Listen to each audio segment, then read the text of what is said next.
Variations in the course of the disease. While the above description applies to many cases, the progress from one stage to the next may not be so systematic.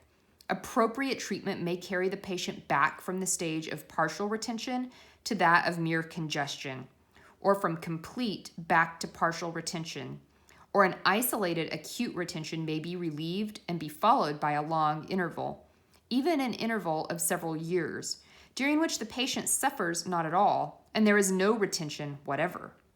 The inflammatory complications are, however, the chief agencies in modifying the course of the disease. These complications occur sooner or later in every case, and once the inflammation has set in, it is almost impossible to get rid of it. The inflammation is usually due to catheterism. Spontaneous infection does occur, but as a rule, the complication is due to the surgeon's misfortune or fault. Inflammation of the prostate. Chronic prostatitis is present in every infected case. Indeed, the posterior urethra and the neck of the bladder are the places from which it is least possible to dislodge the inflammation. Abscess and periprostatitis are relatively uncommon. Seminal vesiculitis is common and usually unimportant. Epididymitis. Epididymitis may occur in acute attacks, spontaneous or following instrumentation, or it may appear as a sluggish chronic induration at one end of the epididymis with occasional subacute or acute attacks of recurrent inflammation. The epididymitis of the prostatic is especially prone to suppuration. Cystitis. Inflammation of the bladder is the most common and important complication of prostatism. The cystitis is usually due to catheterism. Less frequently, it is spontaneous. When due to the catheter, it usually begins acutely, often with a chill, while spontaneous cystitis is commonly chronic from the outset.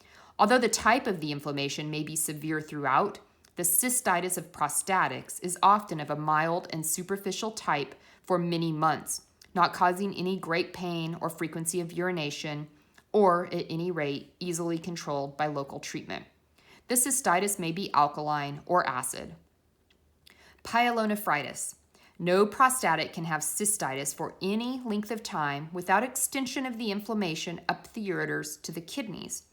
The pyelonephritis often remains for years a mild inflammation, recognizable only by a careful urinary examination, but, mild as it is, this inflammation is an aid to the urinary pressure in its work of debilitating the kidneys and slowly leading to the patient's death. Stone.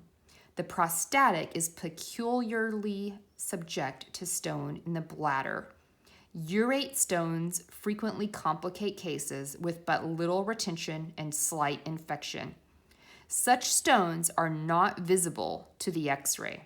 If removed by lethallopaxy, they recur repeatedly until the prostatic obstacle is removed. On the other hand, severe ammoniacal cystitis is often a sign of phosphatic stone. Hematuria, severe cystitis, and diurnal frequency of urination may suggest the presence of stone. But if this lies behind a large prostate, it often does not irritate the bladder neck, and its presence is not suspected until disclosed by cystoscopy or operation.